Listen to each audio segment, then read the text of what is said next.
Holiness Devadaga Swami, Guru Maharaj ki jai. Jo Om Vishnupada Varosa, His Holiness Radha Govinda Swami Maharaj ki jai. His Grace Akshay Haridas Prabhu ki jai.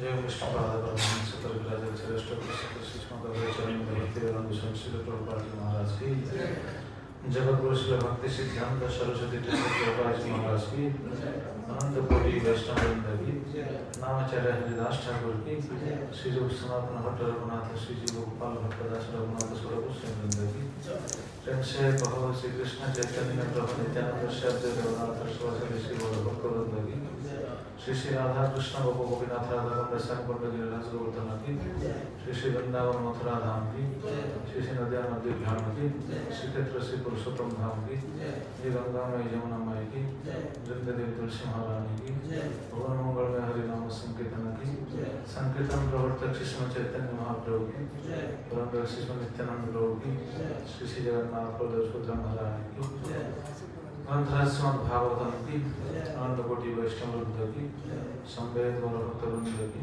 Nitai गौर प्रेमानंदे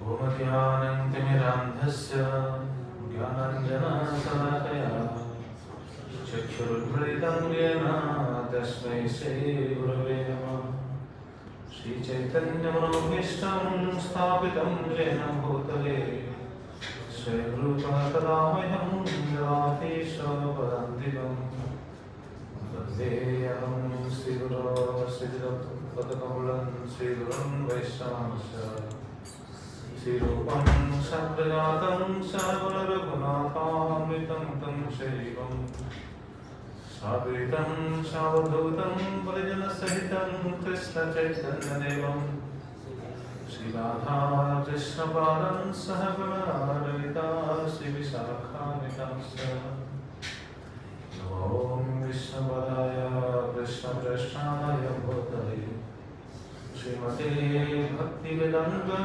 स्वामिनिति नामिने नमस्ते सरस्वती देवे गौरवाणी प्रचारिणे निर्विशेष शून्यवादी पाश्चात्य देशतारिणे हे कृष्णा करुणा सिंधो दीनबंधो जगत्पते गोपीश गोपिका कांत राधाकांत नमस्ते तप्त कंचन गौरंगी राधे वृंदावनेश्वरी वृषभानुसुते देवी प्रणमामि हरिप्रिये कल्पतरुभ्यश्च कृपा सिन्धुभ्येव च पतितानां पावनेभ्यो वैष्णवेभ्यो नमो नमः नमो महावदन्याय कृष्णप्रेमप्रदायिने कृष्णाय कृष्णचैतन्य नाम्ने गौरद्विषे नमः निराचलनिवासाय नित्याय परमात्मने बलभद्राय सुभद्राभ्यां जगन्नाथाय ते नमः जय श्री कृष्ण चैतन्य प्रभु नित्यानंद श्री अद्वैत गदाधर शिवासादि गौर भक्तवृंद हरे कृष्ण कृष्ण कृष्ण हरे हरे हरे राम राम राम हरे हरे ओम नमो भगवते वासुदेवाय ओम नमो भगवते वासुदेवाय ओम नमो भगवते वासुदेवाय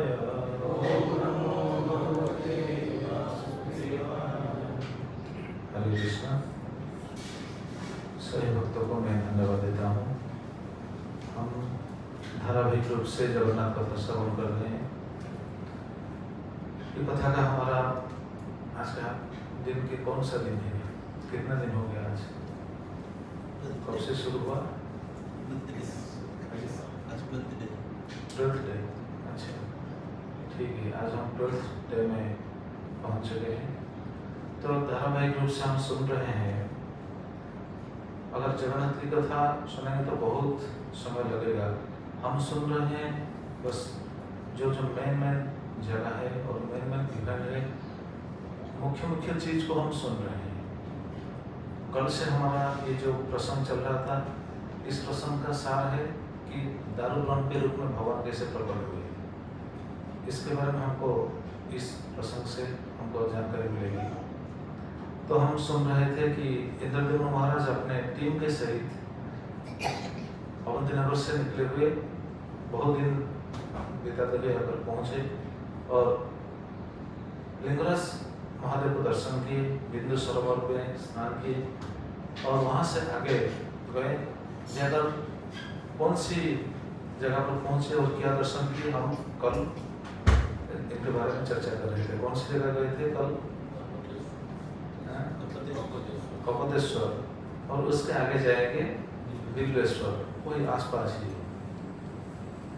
तो बिल्वेश्वर जाकर वो दर्शन करेंगे। हम कल सुन रहे थे कि कपतेश्वर का अगर कोई दर्शन करता है तो उनका फल क्या होता है। भगवान, क्योंकि भगवान के निर्देश अनुसार, निर्देश को पालन करते हुए शिव जी आकर वहां तपस्या किए थे, उस स्थान पर तपस्या किए थे। कैसे तपस्या किए थे? और सत्र में या कल हम सुन रहे थे, तत्र तेते तपस्ति ब्रह्म वायुभक्षो महेश्वर।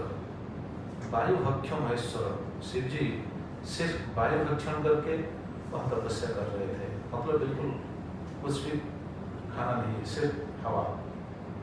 आजकल हमारे लिए तो बिल्कुल नामुमकिन है, हम तो नहीं कर सकेंगे, नहीं कर पाएंगे। तो उसी तप के प्रभाव से इस स्थान का भी महत्व बहुत बढ़ गया था। कैसा बढ़ गया था? किसके साथ तुलना दे रहे थे? तब तक कल हम चर्चा कर रहे थे, किसके साथ याद नहीं, वृंदावन जैसा। तप प्रभाव तस्यासी स्थले वृंदावनोपमा सरस तराग सरस नदी भी शोभित अंतरा। इस स्थान का महिमा जैसे वृंदावन जैसे वैसे ही बता रहे हैं। और वैसे भी यहाँ का परिवेश, यहाँ का प्रकृति ऐसे ही शोभित हो रहा था। तो शिव जी वहां जाकर क्यों तपस्या कर रहे थे? भगवान के निर्देश के अनुसार। मुरारे आज्ञा स्वत्र पपते सरतां गतः तदाज्ञा अत्र वसति मृत्यानां त्र्यंबकं सदा। मुरारे आज्ञा, भगवान की आज्ञा से शिव जी जाकर वहां तपस्या किया था और अपनी पत्नी पार्वती के साथ वहां निवास करते हैं रोज, मतलब आज भी है। तो अगर कोई दर्शन करेगा तो क्या फल मिलेगा, ये बात हम सुनकर कथा को विश्राम दिए थे। जे अर्चयन्ति कपतेशं स्तुवन्ति प्रणवन्ति च विधुत कर्मस्ते वै प्रयान्ति पुरुषोत्तमम्। अगर कोई जाकर अर्चन करता है, वहां शिव जी के अर्चन करता है, स्तुवन करता है और प्रणाम करता है, तो विधुत कर्मस्ते, उनके सारे पाप धुल जाते हैं। अगर कोई जाएगा, देखिए शिव जी को प्रणाम करने से ऐसा होता है। भगवान को प्रणाम करना, भगवान का भक्ति करना, ये तो और कहना ही क्या। भगवान का भक्त शिव जी को प्रणाम करने से ऐसा फल मिलता है। विधुत कर्मस्ते, सभी पाप धुल जाते हैं और निष्पाप होकर वो श्रीक्षेत्र हो जाएगा जगन्नाथ को दर्शन करने के लिए। वो इसे बोल रहे हैं विधुता कर्मस्ते वही प्रयान्ति पुरुषोत्तम। वहां जाकर विधुत कर्मस्थ होके, अर्थात सारे पाप से मुक्त होकर फिर जगन्नाथ जी को दर्शन करने के लिए जाना चाहिए। मतलब ये ऐसा पता चलता है इस सिद्धांत से। हम तो जाए सीधा चले जाते हैं जगन्नाथ जी को दर्शन करने के लिए, लेकिन नहीं, लेकिन ऐसा जाना चाहिए। पहले लिंगराज और बाद में कपतेश्वर और बिल्वेश्वर। आज बिल्वेश्वर के बाद में हमको पता चलेगा। उसके बाद बिल्वेश्वर जाकर दर्शन किए इंद्रदेव महाराज और उनके टीम और साथ नारद मुनि है। ये सब बात नारद मुनि बता रहे हैं और ये बात स्कंद पुराण में बिल्कुल व्यासदेव वर्णन किए हैं। तो बिल्वेश्वर महादेव को जाकर उन्होंने दर्शन किए और बिल्वेश्वर महादेव, उनका नाम ऐसा क्यों है बिल्वेश्वर? बिल्वेश्वर मतलब बेल है ना, बेल हिंदी में क्या बोलते हैं? बेल ही बोलते हैं शायद। बेल्लो जो बेल्लोपना हुई ना, बेल ही बोलते हैं। हाँ बेल्लो। तो बेल से बिल्वेश्वर है। तो वहाँ क्यों शिव जी का नाम बिल्वेश्वर है? क्योंकि यहाँ भगवान श्री कृष्ण ने शिव जी को स्थापन किया था। एक अपूर्व लीला है। आजकल किसी को भी पता नहीं है, वो कोई तो ज्यादा नहीं पता क्या होगा, शास्त्रों में पता चलता है। तो बिल्वेश्वर है उनका नाम। भगवान श्री कृष्ण वहाँ शिव जी को स्थापन किए थे। कैसे? एक बेल लेकर रखकर, बेल को क्या बोलते हैं, जो लिंग जैसा समझकर वो पूजा कर रहे थे भगवान श्री कृष्ण। कैसा वो लीला क्या है? उस समय पातालवासी दैत्यगण, पाताल में जो सब दैत्य रहते हैं, क्योंकि नीचे जितने सारे लोग हैं उस लोग में दैत्य असुर ये सब रहते हैं। हालांकि ये सब लोग में भी बहुत सारा भोग वस्तु है, भोग्य वस्तु है, लेकिन दैत्य लोग वहां सो रहते हैं। नाग, दैत्य, ये सब लोग नीचे लोग में सो रहते हैं। तो पाताल से दैत्य लोग वो स्थान पर आते हैं। कहा जाता है एक सुरंग बोलते हैं ना, हिंदी में क्या होगा? सुरंग को क्या कहते हैं? सुरंग। सुरंग मतलब एक गड्ढा था वहाँ, सुरंग जैसा गड्ढा था। वो गड्ढा बिल्कुल पाताल को बिल्कुल टच किया था, कनेक्ट किया था। तो पाताल से सभी दैत्यगण उधर से आते थे। अगर आजकल के विज्ञान भित्तिक अगर कोई समझने की कोशिश किए तो वो तो समझ में नहीं आएगा। जैसे नैमिषारण्य में ऐसा स्थान है, आपको शायद मालूम होगा, रामायण में एक ऐसा बात है। राम लक्ष्मण को ले गए थे, कौन सा रावण, वही रावण ने कौन सा रावण ले गया था? हनुमान जाकर वहाँ पहुंचे और राम लक्ष्मण को लेकर आए थे। ये लीला है, उन्होंने शास्त्र में ऐसा है। तो मैं कहने का तात्पर्य ये है कि वो जगह कहाँ पे है जहाँ राम लक्ष्मण को लेकर हनुमान जी निकले? वो जगह कहाँ है मालूम है? किधर है? शास्त्र में वर्णन है तो जगह भी होना चाहिए ना। तो वो जगह है किधर है मालूम है? कल हम बता रहे थे ना, नैमिषारण्य। कल या परसों जो बता रहे थे, कल बता रहे थे। नैमिषारण्य एक ऐसी जगह है जहाँ सभी युगों का लीला है। तो हनुमान ने वहां निकला था राम लक्ष्मण को लेकर।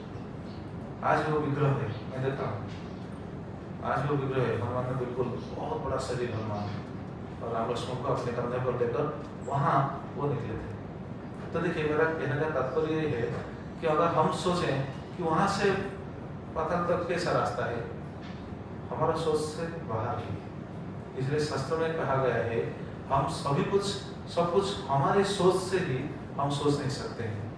हम जो कुछ देखते हैं, जैसे उड़िया में कहावत है, हिंदी में क्या बोलते हैं तो कुछ पता नहीं, उड़िया में कहावत है, जहाँ न देखियो बिनी नयने अर्जुन शिव गुरु वचन है। उड़िया में ऐसा कहावत है। हिंदी में क्या होगा? हिंदी में इसका अर्थ क्या होगा? ट्रांसलेशन क्या? जो ना देखो तो गुरु के बात पे भी भरोसा मत करो, ऐसा कहावत है। लेकिन ये गलत है। आँख से हम सब कुछ देखने के बाद ही विश्वास करेंगे, ये सोच तो बिल्कुल भ्रमात्मक है ना, ये तो भूल है।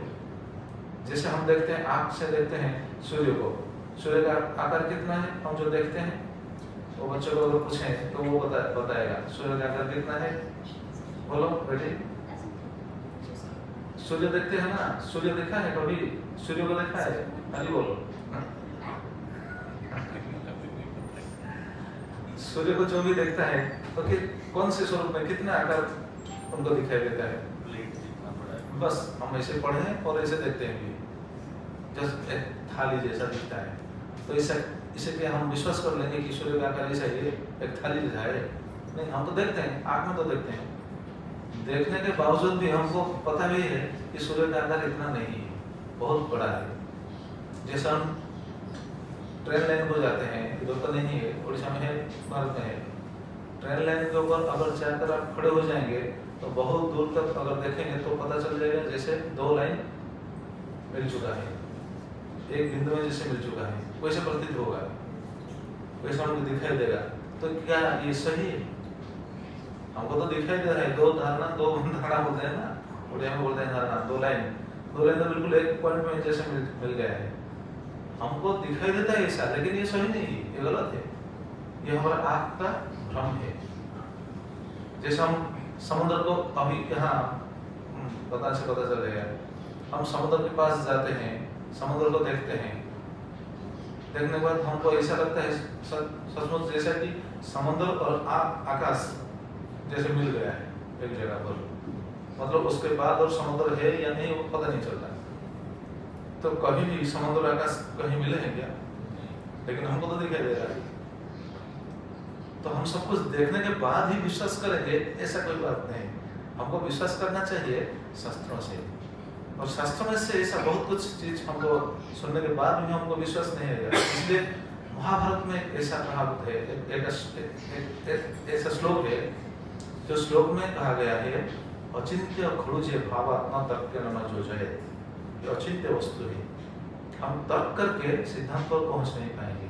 शास्त्र में जो है ये सबको हमको मानना ही पड़ेगा, हमको मानना चाहिए।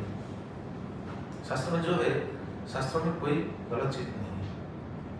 तो मेरे कहने का ये तात्पर्य था, वहां पर एक सुड़ंग या गड्ढा जैसा था, पाताल से दैत्यगण उधर से निकलते थे और निकलकर बहुत उत्पात, बहुत यहाँ सब उनके गलत काम शुरू करते हैं, लोगों को मारना, ये करना, वो करना, उत्पात करते थे। तो उसी समय ये जो उपद्रव कर रहे थे, एक दिन भगवान श्री कृष्ण यादव और पांडवों के सहित श्रीक्षेत्र को आए थे। पता है किसको? भगवान श्री कृष्ण आए थे श्रीक्षेत्र को, लेकिन उस समय श्रीक्षेत्र ऐसा नहीं था, ऐसा पूरी क्या बोलते हैं जगन्नाथ मंदिर, ये सब नहीं था। भगवान श्री कृष्ण जब आए थे उस समय कुछ नहीं था, बस ऐसे ही था, जंगल जैसा था, नील पर्वत था, वैसा था। भगवान श्री कृष्ण आए थे, यादव और पांडवों के साथ आए थे। हाँ हम तो आगे सुनेंगे। नीलमाधव चले गए थे, नहीं थे, आए सुनने से पता चल जाएगा। तो जब गए थे श्रीक्षेत्र गए थे, तीर्थराज समुद्र में स्नान किए थे और नीलमाधव को अपने मन ही मन प्रणाम कर रहे थे। हालांकि वो ही नीलमाधव है और दूसरा कोई नहीं है, वो ही है, लेकिन प्रणाम किए थे और आकर दैत्यों के द्वार पर उपस्थित हो गए। कौन? भगवान श्री कृष्ण दैत्य के द्वार पर उपस्थित हो गए और उस समय शिव जी को उन्होंने बुलाया। अगर भगवान को स्मरण करेंगे तो सब कुछ संभव है ना। शिव जी को जब बुलाया, शिव जी को कैसे बुलाया? शिव जी के लिंग स्थापन करके, जैसे राम जी भी शिव जी के लिंग स्थापन किए थे। कहाँ पे? रामेश्वर में, आज भी है ना रामेश्वर में जो शिव जी का लिंग है वो राम जी स्थापन किए थे। उसी तरह वहाँ शिव जी को स्थापन किए थे एक बेल लेकर शिव जी को वहाँ स्थापन किया गया था। ऐसा बहुत सारा क्या बोलते हैं आश्चर्य चीज है। जैसे आज भी हमको पता चलता है कि पुरी में शिव जी रहते हैं जिनका नाम है लोकनाथ। लोकनाथ है कि नहीं? लोकनाथ पहले कैसे थे? लोकनाथ का जो लिंग वो कैसे थे? शास्त्रों में ऐसा पता चलता है। वो लोकनाथ का लिंग कैसे थे मालूम है? एक लौकी से, लौकी हम खाते हैं ना, लौकी से थे पहले, लौकी से बनाया गया था। बाद में उनका नाम हो गया लौकेश्वर और फिर बाद में उनका नाम हो गया लोकनाथ। ऐसा बना है। उसी तरह ये स्थान पर शिव जी को स्थापन किए थे भगवान श्री कृष्ण स्वयं और एक बेल लेकर स्थापन किए थे। तो शिव जी को तो वो बुलाए और भगवान वो रास्ता देकर गए, वो रास्ता से गए, पाताललोक जाकर सभी दैत्यों को विनाश किए। विनाश करने के बाद फिर लौट कर आए और कुछ कुछ दैत्य शायद कभी आ जाएंगे, इसीलिए वो गड्ढे पर एक बैल को रख दिए थे। बैल को रखकर शिव जी को वहां स्थापन किए थे। शिव जी आप यहाँ रहिए, अगर कोई दैत्य यहाँ से निकलेगा तो बाद में तुम देख लेना। तो ये है बिल्वेश्वर। बिल्वेश्वर आज भी आजकल हालांकि तो बैल नहीं है, लिंग हो गए हैं, वही भार्गवी नदी के पास ही ये जो दंडभंगा आश्रम दंडभंगा है कोई आसपास है। मैं कभी देखा नहीं, बस शास्त्रों में से पता चलता है। लेकिन वो जो कल सुन रहे थे कपदेश्वर वो है। तो ये दोनों शिव जी वहाँ पर है। कम से कम तो डायरेक्ट चले जाते हैं जगन्नाथ जी को दर्शन करने के लिए, लेकिन कम से कम एक बार तो जाना चाहिए, जगह दर्शन करना चाहिए। अच्छा, उसके बाद वो गए इंद्रद्युम्न अपने टीम के साथ, फिर आगे गए, फिर जाकर पहुंचे कहाँ पर? नीलकंठ महादेव के पास। नीलकंठ महादेव कहाँ है? गुंडीचा मंदिर के पास इंद्रद्युम्न सरोवर है, नीलकंठ महादेव है, वहां जाकर पहुंचे। नारद, इंद्रद्युम्न, विद्यापति और उनके सभी सैन्य सामंत, उनके सेवकगण और रानी, ये सब जाकर वहां पहुंचे। तो जब पहुंचे उस समय राजा को कुछ अपशकुन दिखाई दिया। अपशकुन मालूम है ना? अपशकुन कहते हैं। अपशकुन मतलब क्या है? अशुभ संकेत, अपशकुन कहते हैं। कुछ अपशकुन दिखाई दिया, बहुत सारा अपशकुन दिखाई दिया। देखिए क्या क्या अपशकुन राजा देखें। दुर्निमित्तम हनुमार्गे रजतस्य महिखिला वामाखि भुजे स्कंद स्फुरणं च मुहुर्मुहुः। यह अपशकुन, जैसे हमारे शरीर का बाएं भाग, बाएं हिस्सा अगर फड़के तो ये अपशकुन है। फड़कना मालूम है ना? क्या फड़कना? जैसे आँख फड़कता है, बाएं आँख अगर फड़केगा तो ये अपशकुन है, अशुभ संकेत है। पुरुष के लिए बाएं आँख फड़कना अशुभ। बाएं आँख नहीं, पर बिल्कुल बाएं अंग, आँख, हाथ, ये जानो, ये सब जो भी हो। कभी ऐसा भी हमको प्रतीत हो सकता है, शायद मालूम होगा।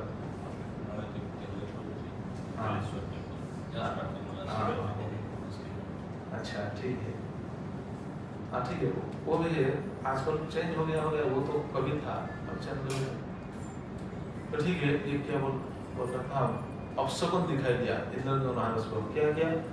वामाक्षी भुजयो स्कंद, वाम अक्षी चक्षु, भुज हाथ और स्कंद, इसे फड़कने लगा।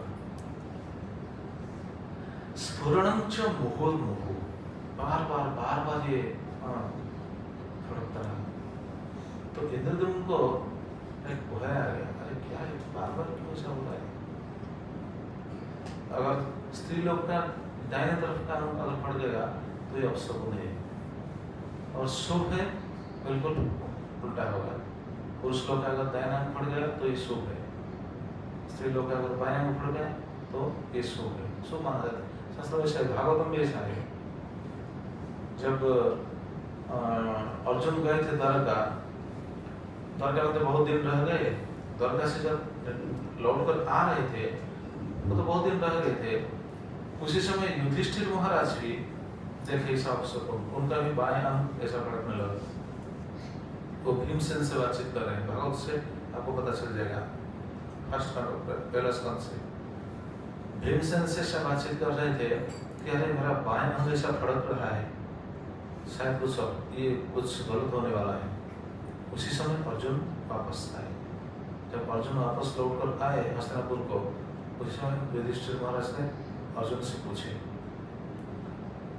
क्योंकि अर्जुन जब आए थे उनका चेहरा बिल्कुल उदास हो गया था, बहुत चिंतित जैसे दिखाई दे रहे थे। ये उदासी चेहरा को देखकर युधिष्ठिर महाराज भी सोच में पड़ गया, क्या है, मैं तो अपशकुन देख रहा था, बहुत सारा अपशकुन देख रहा था, अभी अर्जुन आया लेकिन उनका मुंह, उनका चेहरा सूख गया है, उदासी छा गया है। तब पता चला कि भगवान श्री कृष्ण लीला को समापन करके अपने धाम को वापस जा रहे थे, वापस चल दिए। लेकिन भगवान जैसे आज हम आने समय बातचीत हो रहा था ये लोग आज भी सोचते हैं भगवान श्री कृष्ण मर गए, नहीं, भगवान कभी नहीं मर सकते हैं। ये बात हम आगे सुनेंगे, जब दारू ग्रहण के रूप में भगवान प्रकट होंगे उसी समय हम सुनेंगे ये बात। आजकल ऐसा बस लोग कहते हैं भगवान श्री कृष्ण मर गए और जगन्नाथ जी प्रकट हो गए। नहीं नहीं नहीं, भगवान कहीं मरेंगे नहीं। तो जो भी हो, तो भगवान तो अपने धाम को सिधार गए थे। तो ये जो भगवान से बिछड़ जाना, ये बिछड़ने के बाद अर्जुन का हालत ऐसा था। उन्होंने एक अध्याय से वर्णन किया और युधिष्ठिर महाराज भी एक अध्याय में पूछे क्या है, क्यों ऐसा उदासी छाया गया तुम्हारे ऊपर। तो जो लोग वो ऐसा बताए थे, तो आज भी ऐसा हो रहा है। इंद्रद्युम्न महाराज को उनका भी शरीर में ऐसा अपशकुन दिखाई दे रहा है और बाहर में भी बहुत अपशकुन उन्होंने देखा। और उस समय उन्होंने नारद मुनि से इसके बारे में पूछा। लोगों के पास तो कम से कम नारद मुनि जैसे महान साधु थे, इसलिए नारद मुनि से पूछा कि मैं ये अपशकुन देख रहा हूँ, इसका कारण क्या है, क्या हो सकता है, क्या अशुभ संकेत है, क्यों ऐसा हमको प्रतीत हो रहा है। उस समय नारद मुनि ने इंद्रद्युम्न को आश्वासन देकर बताया। जो बात नारद मुनि ने ब्रह्मा जी से सुना था, ब्रह्मा जी जो बात नारद मुनि को बताए थे, वही बात को नारद मुनि अभी इंद्रद्युम्न महाराज को सुनाए। क्या बात देखिए नारद मुनि क्या बताते हैं। ईश विद्यापतिर्विप्रो दिनेजस्मिन् ददर्शतम् सायंकाले ततोऽन्यद्यो स्वर्णवालुकयावृतः यजो पातालनिलयं मर्त्यलोके सुदुर्लभः। नारद मुनि ने ये बात बता दी।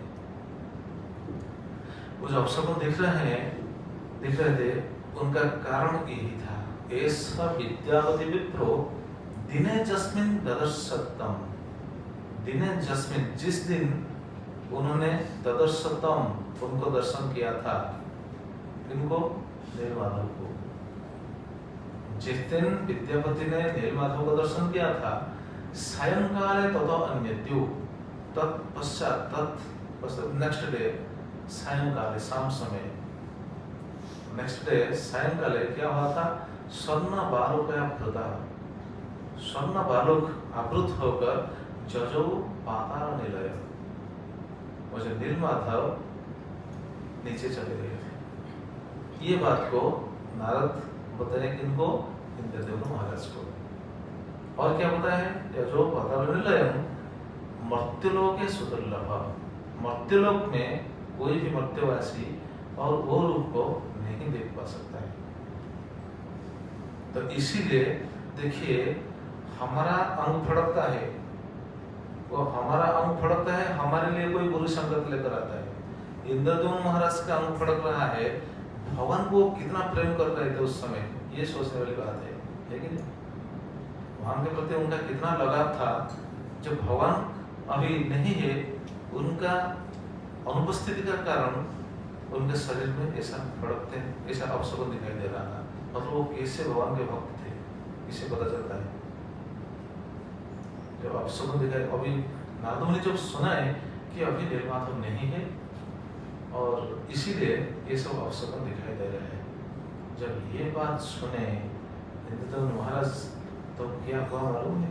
देखिए जैमिनी बात है, जैमिनी बता रहे हैं मुनियों को। जब मुनि लोग प्रश्न पूछ रहे थे, ये बात हो रहा था कहाँ पे, मुनि लोग के बीच। मुनि लोग प्रश्न पूछ रहे हैं जैमिनी महाराज से, जैमिनी मुनि से, और जैमिनी मुनि सभी मुनियों को ये बात बता रहे हैं।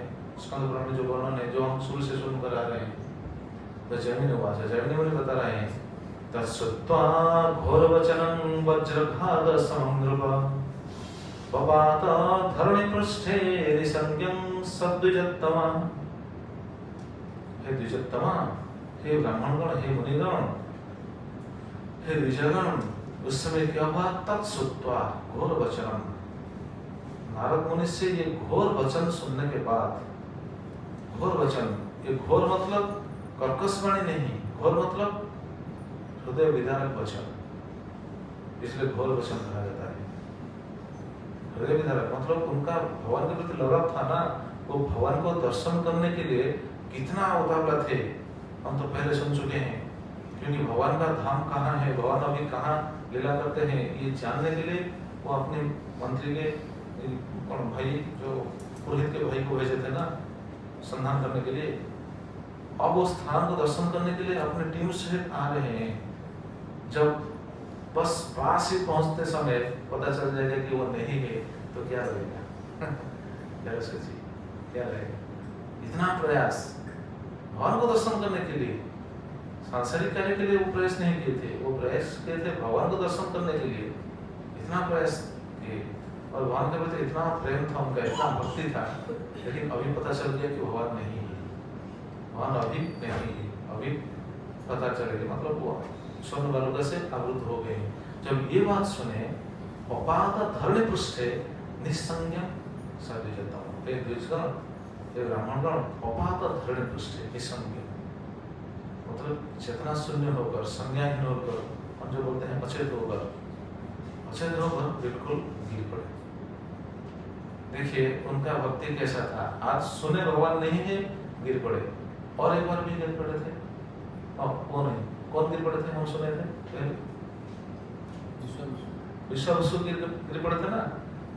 जब सुने थे विद्यापति आए दर्शन करने के लिए, जब ये बात सुने थे विश्वावसु जी से मूर्छित होकर गिर पड़े थे। तो देखिए उनका भगवान के प्रति लगाव कैसा है। भगवान अंतर्हित हो जाएंगे ऐसा सुन करके विश्वावसु ने मूर्छित हो गए थे। अभी भगवान अंतर्हित हो गए ऐसा सुन करके इंद्रद्युम्न महाराज भी मूर्छित हो गए। तो भक्तों का भाव ऐसा है, इससे कहा जाता है शुद्ध स्तर, इसे कहा जाता है अति उच्च स्तर। भगवान के प्रति जो लगाव है इससे पता चल जाता है। और किनका ऐसा स्थिति था? कुंती महारानी। जब उन्हें पता चला कि भगवान इस धराधाम को छोड़कर अपने स्वधाम को वापस चले गए, जब ये बात कुंती महारानी को पता चला, तत्क्षणात उसी समय ही उन्होंने अपना शरीर छोड़ दिया। तो देखिए कैसा लगाव है, कैसा भक्ति। और एक है जो भगवान के विरह में, भगवान की विरह दशा उनको ऐसा सताता था। हम हमारा तो विरह दशा तो हमको मालूम ही नहीं विरह क्या है। भगवान को तो हम दर्शन करने के लिए तो हमारा इतना प्रेम मतलब आज तो दिखाई नहीं दे रहा है ना।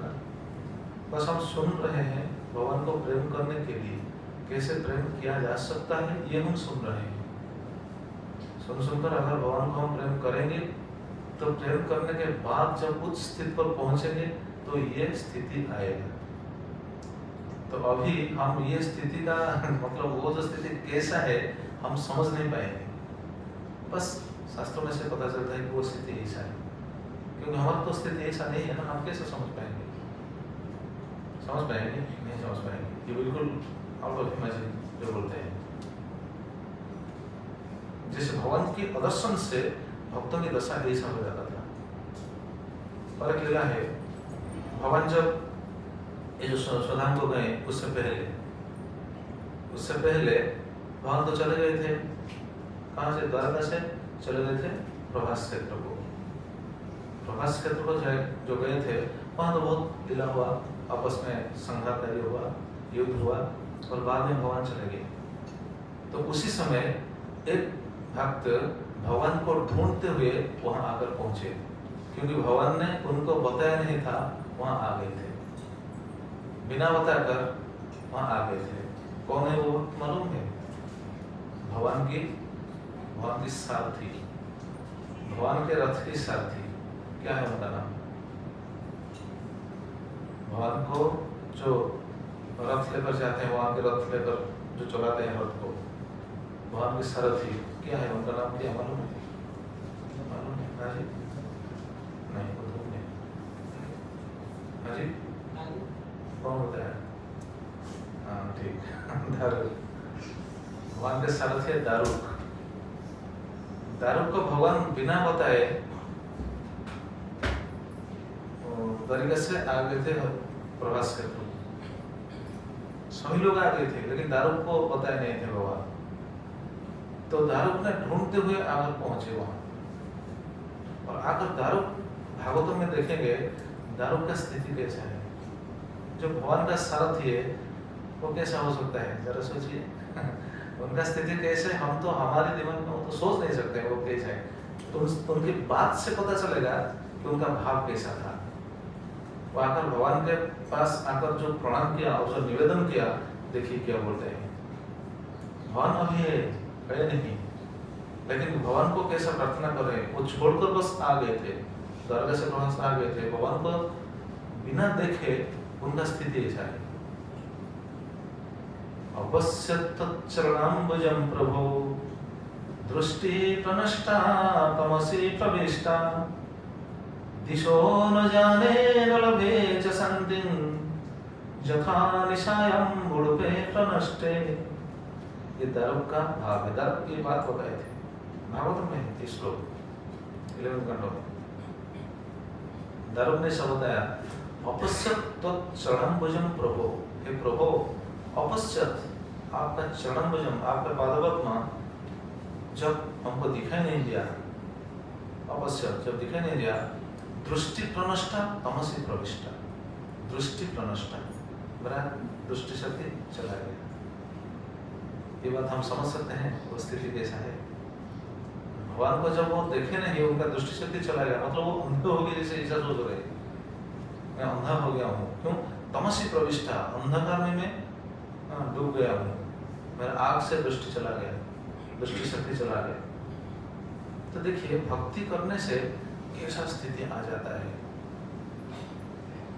अगर भक्ति में हम प्रगति करेंगे तो ऐसा स्थिति, आज हमको ये स्थिति, हमारा स्थिति होता है जब हमारा बहुत कुछ नुकसान हो जाता है, बस ये स्थिति हो जाता है कि नहीं। अगर घर में से हम रात को सोते हैं और जब घर हम उठेंगे, उठने के बाद जब देखेंगे घर में कोई भी चीज नहीं है, सब इधर गायब हो गया है, तो हमारा स्थिति हो जाएगा है कि नहीं। क्योंकि हमारा लगाव है, जड़ वस्तु प्रति हमारा लगाव है ना, तो उनका लगाव भगवान के साथ है। तो भगवान को बिना देखे उनका स्थिति ऐसा है, दृष्टि प्रनष्टा तमसि प्रविष्टा। और क्या बोलते हैं? बोलते दिशो न जाने न लभे च शान्तिं, दिशो न जाने, मुझे दिशा दिखाई नहीं दे रहा है।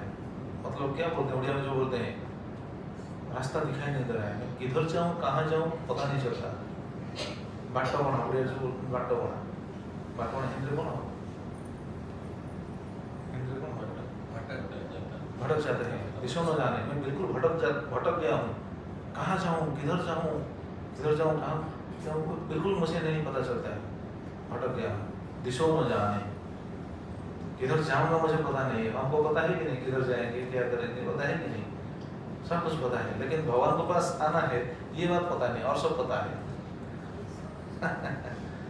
भगवान के पास आना है, भगवान का भक्ति करना है, भक्ति करके हमारा जीवन को सुधारना है, भगवान के पास वापस जाना है, बस ये बात पता नहीं, और सभी बात पता है उनको। लेकिन उनको पता नहीं, वो बोल रहे हैं मैं दिशा नहीं जान रहा हूँ, भटक रहा हूँ, बिल्कुल भटक गया हूँ, दिशा न जाने। और क्या बोलते हैं? न लभे च शान्तिं, मुझे शांति नहीं मिल रहा है, मुझे शांति नहीं मिल रहा है। क्यों शांति नहीं मिल रहा है? बस भगवान उनसे दूर चले गए, दरगाह से प्रभास आ गए, इतने से दारू का स्थिति ऐसा है। तो जरा सोचिए भक्तों का स्थिति कैसा है, और हम अगर भक्ति में प्रगति कर वो स्थिति को चला जाएंगे, पा जाएंगे वो स्थिति, तो सोचिए स्थिति कैसा है, और भगवान का हम कितना प्रिय होंगे। अच्छा, ऐसा हमारा स्थिति ऐसा हो सकता है या नहीं? है कि नहीं? हमारा ऐसा स्थिति हो सकता है या नहीं? नहीं हो सकता। कितने को विश्वास है हमारा स्थिति हो सकता है? हाथ हो गए 1 2 3 4 बस 4 5 6 7 8 देखते फिर उठाते हैं, ठीक है मैं उठा दूंगा, ऐसे सोच के करते हैं। हमारा स्थिति ऐसा भी हो सकता है। भक्ति में प्रगति करना कोई कठिनाई नहीं है। आज मैं हमारा वहाँ बोल रहा था वीडियो क्लास में, प्रैक्टिस मैक्स मैन परफेक्ट। अगर हम प्रैक्टिस सही तरह से प्रैक्टिस करेंगे तो एक ना एक दिन हम भी दक्ष हो जाएंगे। अभ्यास से ही व्यक्ति को दक्ष बनाता है कि नहीं? अगर अभ्यास नहीं करेंगे तो हम कैसे दक्ष बनेंगे? भक्ति में वैसा ही है, जो भी प्रैक्टिस करता है वो एक दिन दक्ष बन जाता है। जैसे मैं उदाहरण देता हूँ, पांडवों की स्थिति देखिए। अर्जुन एक दिन क्या हुआ मालूम है? एक दिन सभी पांडव सो गए हैं, कौरव सो गए हैं, सभी सो गए हैं, लेकिन रात को अर्जुन बाण लेकर प्रैक्टिस कर रहे हैं। रात को कुछ दिखाई नहीं दे रहा है, अंधेरा में वो अपना बाण, धनुष बाण लेकर वो प्रैक्टिस कर रहे थे। उसका साउंड आ रहा था, बाण चलाएंगे तो साउंड आएगा ना जरूर। तो साउंड आ रहा था, वो साउंड को सुनकर द्रोणाचार्य उनके गुरु, जो उनको युद्ध शिक्षा दे रहे थे, तो गुरु द्रोणाचार्य ने आकर देखा क्या ऐसे साउंड आ रहा है, क्या ऐसे शब्द निकल रहा है, कहाँ से निकल रहा है? तो उनको पता चल गया कि ये बाण का साउंड है, बाण का शब्द है, लेकिन बाण रात में कौन बाण चला रहा है? तो ऐसा सोचकर वो देखने के लिए आ गए। जब आ गए देखकर हैरान हो गए, अरे रात में अर्जुन बाण चला रहा है, प्रैक्टिस कर रहा है, धनुष बाण लेकर प्रैक्टिस चला रहा है, प्रैक्टिस कर रहा है। दुर्योधन जब देखे वो हैरान हो गए, पागल हो गया क्या? रात में सभी सो गए हैं, ये रात में कुछ दिखाई नहीं दे रहा है, बस ये चला रहा है बाण। आप अगर ऐसा देखेंगे तो क्या क्या सोचेंगे? जरूर हम ऐसा सोचेंगे ना। जैसे रात में अगर सारे संसार सो गया है, आप रास्ते को निकलकर आप आराम से झूमते हुए, गीत गाते हुए, नाचते हुए जाएंगे, तो जो देखेगा क्या बोलेगा? ये पागल हो गया है कि नहीं? उसी तरह रात को ये तो लाइट है, सब कुछ है, लेकिन अंधेरा में वो बाण प्रैक्टिस कर रहे हैं। दुर्योधन उनको पूछे, अरे अर्जुन तुम ये क्या कर रहे हो? ये अंधेरा में बाण प्रैक्टिस कर रहे हो, क्यों ऐसा कर रहे हो? तब अर्जुन ने क्या उत्तर दिया मालूम है? अर्जुन ने उत्तर दिया, गुरुदेव मैं जो अंधेरा में जो बाण प्रैक्टिस कर रहा हूँ, लक्ष्य भेद करने की जो कोशिश कर रहा हूँ, प्रयास कर रहा हूँ, ये तो आपने शिक्षा दिया था। द्रोणाचार्य हैरान हो गए, सोचने लगे मैं को भी उनको शिक्षा दिया अंधेरा में बाण चलाने की। अंधेरा बाण प्रैक्टिस हो सकता है क्या? कुछ दिखाई नहीं दे रहा है, बस ऐसे प्रैक्टिस कर रहे हैं। तो बस गुरुदेव आपने जो बताया था, ये आपकी बात को लेकर मैं प्रैक्टिस कर रहा हूँ। द्रोणाचार्य हैरान हो गए, पूछे उनसे, अरे मैं को बताया था अंधेरा में प्रैक्टिस करने के लिए? मैं बताया था? कभी तो नहीं बताया था। मैं तो, मुझे तो अच्छी तरह से याद है, मैं कभी ऐसा बताया नहीं, किसी को भी बताया नहीं। गुरु जो बताया था उनको तो याद होना चाहिए ना, गुरु को क्या याद नहीं है क्या? उन्होंने बताया नहीं, मैं तो कभी बताया नहीं। अर्जुन बोला नहीं आपने बताया था। फिर द्रोणाचार्य बोले, पूछे मैं को बताया था? उस दिन अर्जुन ने बताया, गुरुदेव आपको याद होगा एक दिन रात को हम भोजन कर रहे थे, भोजन करते समय वो जब मसाल जल रहा था ना, मसाल बोलते हैं ना, हिंदी में मसाल शायद बोलते हैं, जब मसाल जल रहा था, मसाल के जो मसाल से जो क्या बोलते हैं, तेज जो निकलता था, मसाल के तेज से हम खाना खा रहे थे, लेकिन उसी समय एक हवा का झोंका आया और मसाल बुझ गया। तो जब मसाल बुझ गया उसी समय आपने एक शिक्षा दी थी। देखिए, जो चतुर होता है वो हर बात से शिक्षा लेता है और अपने जीवन को सुधार देता है। जो चतुर नहीं है उनको सिखाना पड़ता है, लेकिन जो चतुर है वो अपने आप सीख जाते हैं। अर्जुन ऐसे चतुर थे। अर्जुन बोले उसी समय आपने एक शिक्षा दिया था। उसी समय क्या बताया था द्रोणाचार्य को याद नहीं, लेकिन अर्जुन को याद है, और उसी बात को पकड़ करके आज रात के अंधेरे में भी वो धनुष बाण लेकर प्रैक्टिस कर रहे थे। द्रोणाचार्य पूछे, अरे मैं क्या बताया था, मैं तो याद नहीं आ रहा है उसको। उस समय अर्जुन ने बताया था, गुरुदेव आप उसी समय एक बात बताए थे कि देखो हमारा प्रैक्टिस ऐसा है, हम रोशनी के पास बैठकर भोजन कर रहे हैं, मसाल चल रहा है, उसके तेज से हम बस भोजन कर रहे हैं, लेकिन हवा का झोंका आया और बुझ गया, लेकिन हम इससे परफेक्ट प्रैक्टिस कर चुके हैं कि अंधेरा में भी हम भोजन कर पाते हैं। अंधेरा में अगर हम भोजन करेंगे तो खाना लेकर क्या कान में डालेंगे क्या? जरा सोचिए, खाना दिखाई नहीं दे सकता है, लेकिन हमारा प्रैक्टिस ऐसा है कि हम खाना को लेकर मुंह में देंगे, कान में नहीं देंगे या आंख में नहीं देंगे, है कि नहीं? तो उसी समय द्रोणाचार्य ने ये बात बताया था कि देखो प्रैक्टिस, अगर कोई प्रैक्टिस करता है, अभ्यास करता है, तो हम जो बोलते हैं प्रैक्टिस मेक्स मैन परफेक्ट। तो कैसे देखिए, अगर कोई सही ढंग से प्रैक्टिस करता है तो जरूर एक ना एक दिन वो दक्ष बन जाता है, जो भी चीज हो। जैसे आज बता रहे थे हमारा प्रभु जो प्रैक्टिस और ड्राइविंग लाइसेंस के जो प्रैक्टिस कर रहे थे उनका एक्सपीरियंस बता रहे थे, है कि नहीं? आप बताइए, ये बात इससे लागू होता है कि नहीं, है कि नहीं? प्रैक्टिस करने के बाद हम दक्ष हो जाते हैं। ड्राइविंग लाइसेंस मिलना इतना आसान नहीं है ना यहाँ हम ड्राइविंग में। और उनके प्रॉब्लम बता रहे थे, उनके समय कैसा हुआ था, लेकिन एक दिन तो हो गया ना तो एक दिन हो गया कि नहीं, कि कैसा हो गया? प्रैक्टिस से, है कि नहीं? तो अगर प्रैक्टिस से ऐसा हो सकता है, अर्जुन ने ये बात बताया, गुरुदेव आपने उसी समय ये बात बताया था कि अगर कोई ठान ले मैं ये करूं, प्रैक्टिस जारी रखेगा तो एक ना एक दिन वो शुद्ध हो जाएगा, मतलब वो परफेक्ट हो जाएगा। अर्जुन की ये बात सुनकर द्रोणाचार्य जी का अंतर में क्या होगा, जरा सोचिए, क्या होगा? प्रसन्न, बिल्कुल प्रसन्न हो गए। बोले अरे ये मेरा सही शिष्य है, मैंने ये बताया नहीं था, लेकिन ये बात को पकड़ करके आज वो क्या करने के लिए जा रहा है, अंधेरा में प्रैक्टिस कर रहा है। अंधेरा प्रैक्टिस हो सकता है कि नहीं हो सकता है? ये प्रैक्टिस का फल है। तो मैं ये कह रहा था, किसके लिए कह रहा था, याद है किसके लिए कह रहा था? याद नहीं? किसके लिए मैं ये बात कह रहा था? भूल गए सब? अभी ये सब चल रहा था, भूल गए। मतलब कथा में बिल्कुल डूब गए आप सब, तो भूल गए क्या चर्चा हो रहा था, भूल गए। नहीं भक्ति में भी हम उस स्तर पर जा सकते हैं, इस बात को लेकर ये चर्चा हो रहा था। तो इंद्रद्युम्न की जैसी भक्ति है, दारुक की जैसी भक्ति है, और जो हम बोल रहे थे, और दूसरा कौन, कुंती देवी, उनकी जैसी स्थिति है। हाँ, अभी हमारा स्थिति ऐसा नहीं है, लेकिन प्रैक्टिस तो करना चाहिए ना,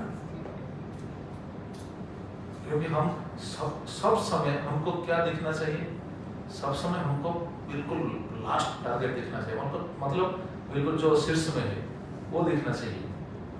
जैसे बच्चे लोग पढ़ाई करते हैं, हम भी पढ़ाई कर चुके हैं, जब हम पढ़ाई कर रहे थे उसी समय हमको क्या दृष्टांत दिया गया था, क्या दृष्टांत देते थे हमारे पिता माता, क्या बोलते थे, अरे तुम ऐसा पढ़ाई कर रहे हो, नहीं वैसा पढ़ाई करना चाहिए जैसे वो पढ़ रहा है, शीर्ष में जैसा है कि नहीं? हमको ऐसा एग्जाम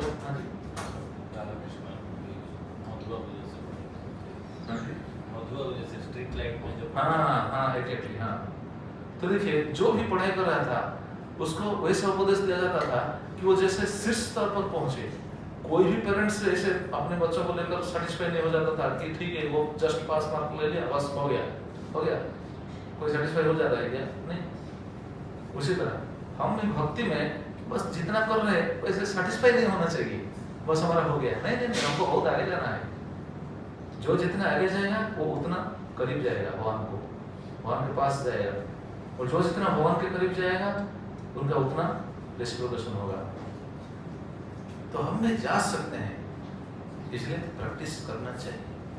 देखिए शास्त्रों में से हमको कैसा शिक्षा मिलता है, कैसा हमको पता चलता है कि हमको क्या करना है, हमारी भक्ति को हम कैसे सुधारें, कैसे हम आगे बढ़ें, ये सब हमको पता चलता है शास्त्रों से, साधु संत से। तो इंद्रद्युम्न महाराज का वैसा स्थिति था, वो बिल्कुल मूर्छित होकर गिर गए। बताया गया है निसंगे अपात धरणी पृष्ठ निसंगे निसंज्ञ सद्विजत्तम। उस समय वो निसंग होकर, मतलब बिल्कुल मूर्छित होकर वहां धरती के ऊपर, धरणी के ऊपर गिर गए। जब मूर्छित हो गए सभी लोग हैरान हो गए, अरे अब क्या किया जाए। मूर्छित होने से क्या किया जाता है? अगर कोई मूर्छित हो जाएगा तो क्या किया जाता है? पानी छिड़कते हैं और पंखा करते हैं ना, पंखा करते हैं, पानी छिड़कते हैं। तो जब महाराज इंद्रद्युम्न मूर्छित हो गए, उनको कौन पानी छिड़का? ये सब उनका सौभाग्य भी ऐसा है, जरा सोचने वाला बात है। उनको कौन पानी छिड़का? नारद मुनि। नारद मुनि ने पानी छिड़का। कौन सा पानी ये भी बताया गया है। उनके मुख में कर्पूर के जल, उनके पास तो सुगंधी जल है, कर्पूर के जल मुंह में छिड़कने लगे, हवा देने लगे, पुनः पुनः पुनः पुनः, और अंग प्रत्यंग में, सभी अंग प्रत्यंग में चंदन, अगरू, कुमकुम ये सब लेपन करने लगे। और वो भी राजा है ना, राजा के पास तो सब कुछ है ना, उनके सेवक भी बहुत है, वो तो आए थे उनके साथ, तो उनके पास ये सब क्यों नहीं होगा? चंदन, अगरू, कुमकुम, चंदन बहुत शीतल प्रदान करिए, मालूम है ना? अगर आप चंदन लेप ले जाएंगे, अगर पूरा बॉडी में चंदन लेप ले जाएंगे, क्या होगा मालूम है? शनिपात हो जाएगा। बढ़िया बोलते हैं शनिपात, हिंदी में क्या बोलते हैं पता नहीं मुझे। हाँ, पूरा ठंडा हो जाएगा। आपको मतलब आप सोच नहीं सकते क्या होने वाला है। चंदन इतना ठंडा है, इसलिए तो भगवान को दिया जाता है। कब चंदन यात्रा होता है ना, चंदन यात्रा जो गर्मी के महीने में चंदन यात्रा होता है, भगवान को चंदन दिया जाता है, इसलिए तो दिया जाता है। भगवान खुद बताए मुझे चंदन का लेप दो, तो चंदन इतना ठंडा है। तो इंद्रद्युम्न महाराज को ये जो मूर्छित हो गए हैं, उनको ऐसा चंदन अगरू ऐसा लेप दिया गया, पानी छिड़कने लगे, हवा देने लगे, तब इंद्रद्युम्न महाराज उठे और उठकर बहुत प्रणाम किए, तो रोने लगे।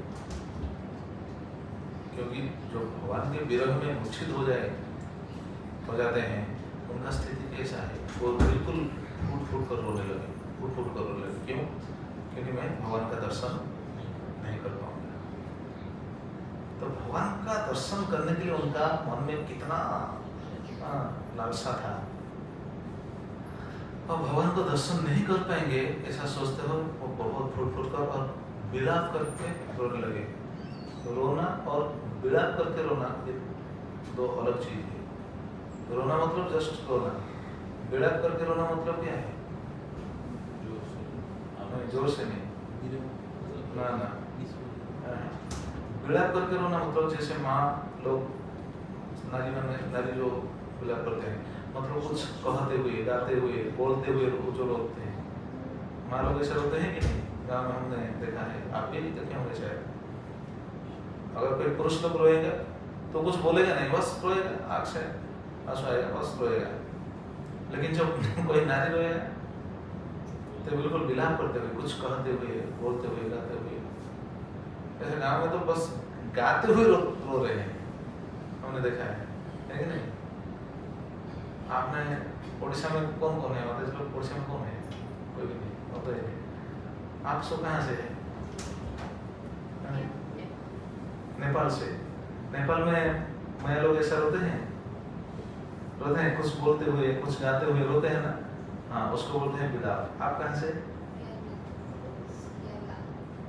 केरला। अच्छा, आप? बांग्लादेश। वहाँ रोते हैं ऐसा विलाप करते हुए? वहाँ केरला में नहीं रोते हैं। अच्छा, तो आपको पता नहीं चलेगा। आप केरला में, आपको पता चलता है शायद।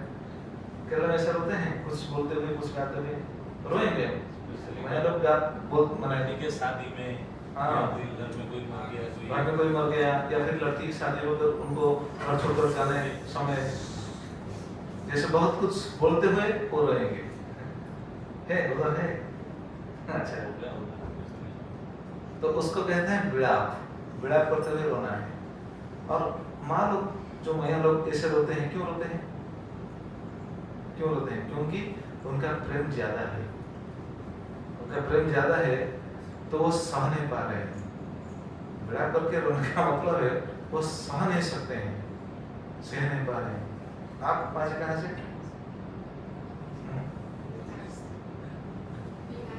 बिहार से। वहाँ रोते हैं ऐसे कहते हुए। आप नेपाल से। वहाँ तो रोते हैं, वहाँ तो रोते हैं। तो विलाप करके रोने का मतलब है कि उनके ज्यादा प्यार है। बेटी का शादी हो रहा है, वो जा रहा है, उसमें कितना रोते हैं वो पूछिए मत। अगर कोई मर जाता है वो तो रोना स्वाभाविक है। कुछ कहते हुए, उनके उनके गुण को स्मरण करते हुए, उनका ऐसा गुण था, ऐसा गुण था, मैं कैसे जी सकूं, ये बोलते हुए रोएंगे। शास्त्रों में ऐसा है, भागवतम में ऐसा है, वर्णन है। तो जो लोग इससे विड़ा करते हुए वो रोने लगे। कौन? इंद्रदेव महाराज। तो सोचिए महाराज का प्रेम कैसा था भगवान के प्रति। और क्या किए? उसी समय प्राण त्यागने के लिए उनका इच्छा हो गया, मैं और जीऊंगा नहीं, प्राण त्याग दूंगा। जैसे दाऊद का जैसा स्थिति था, उनका ऐसा स्थिति है, मैं और जीऊंगा नहीं और बचूंगा नहीं, प्राण त्याग दूंगा। देखिए क्या बोलते हैं, ये विड़ा बोलते हुए, ऐसा बोलते हुए उन्होंने ऐसा सोचा, मदर्थं वा परित्यक्ता जीविष्यन्ति कथं मुदा प्राणं न धारयिष्यामि न द्रक्ष्यामि यदि हरिं। देखिए, यदि न द्रक्ष्यामि यदि हरिं, अगर हरि को मैं नहीं दर्शन करूंगा, अगर हरि को मैं नहीं देखूंगा, तो बोलते हैं प्राणं न धारयिष्यामि, प्राण को धारण नहीं करूंगा। और मदर्थं वा परित्यक्ता जीविष्यन्ति कथं मुदा, मेरे प्रजाओं कैसे जिएंगे? क्योंकि वो उनका ही भगवान के प्रति ऐसा लगाव है। अगर भगवान अंतर्हित हो जाएंगे, अभी तो हो गए, और भगवान को कोई नहीं देखेगा, तो देखिए वो अपने स्थिति को लेकर विलाप करते हैं, कर रहे हैं, और अपनी प्रजा जो उनके साथ गए थे और बाद में जो आने वाले थे उनके राज्य से, देखिए राजा कैसा सोच रहे हैं अपने लिए और अपनी प्रजाओं के लिए, कि मेरा प्रजा भी भगवान को दर्शन नहीं कर पाएंगे, उनका स्थिति क्या होगा। ये है विड़ा। तो सोचकर ऐसा कहते हुए और बोलते हैं प्राणं न धारयिष्यामि, मैं प्राण को धारण नहीं करूंगा, न द्रक्ष्यामि यदि हरिं, यदि हरि को मैं दर्शन नहीं करूंगा तो मैं प्राण धारण नहीं करूंगा, बिल्कुल अपना प्राण त्याग दूंगा, ये बोलते हैं। अच्छा, और क्या बोलते हैं? और बोलते हैं, बहुत श्लोक है, 2-3 श्लोक में वो नारद मुनि से निवेदन करते हैं, हे मुनिवर, मेरा एक निवेदन आपसे, आप मेरा एक निवेदन स्वीकार कीजिए। क्या? मैं यहाँ प्राण त्याग दूंगा, मैं और वापस नहीं जाऊंगा, लौट कर नहीं जाऊंगा। आपसे निवेदन है, आप वापस जाएं और वापस जाकर मेरे बेटे को आप राजगद्दी में बैठाकर उनका राज्याभिषेक कीजिए, मैं और नहीं जाऊंगा, मैं यहाँ ही प्राण त्याग दूंगा। नारद मुनि वो तो हैरान हो जा रहे, कैसा भक्त है। नारद मुनि उनको समझा रहे थे और उनकी स्थिति देखकर नारद मुनि क्या सोचते रहे होंगे, जरा सोचिए। और क्या बोले देखिए, प्रायोपवेश विधिना चिन्तयन् नीलमाधवम् आयुषेषं करिष्यामि सफलं क्षेत्र संस्थितः। प्रायोपवेश विधिना चिन्तयन् नीलमाधवम्, नीलमाधव को चिंतन करते हुए, प्रायोपवेश विधिना, वो विधि को अवलंबन करूंगा। कौन सी विधि को अवलंबन करूंगा? प्रायोपवेश। प्रायोपवेश मतलब क्या मालूम है? प्रायोपवेश मतलब जो बोलते हैं आमरण अनशन, मतलब ऐसे अनशन करते करते करते करते मर जाऊंगा। वो प्राण त्याग पहले बताया ना, प्राण न धारयिष्यामि, प्राण धारण नहीं कर सकूंगा, और प्राण को त्याग दूंगा कैसे? ऐसे विष खाकर या रस्सी लगाकर, वो नहीं बोलते हैं, वो तो आत्महत्या होता है। लेकिन ऐसे अगर कोई प्राण त्यागता है तो ये आत्महत्या नहीं कहा जाता है, ये कहा जाता है लालसा, ये कहा जाता है भक्ति।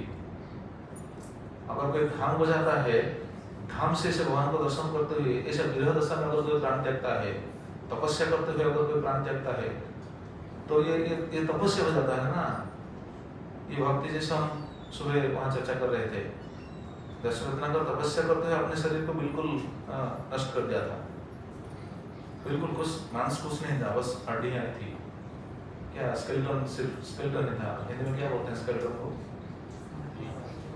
उनका कंकाल तोड़ हिंदी में बोलते हैं। उनके शरीर का बस कंकाल ही था और कुछ नहीं था।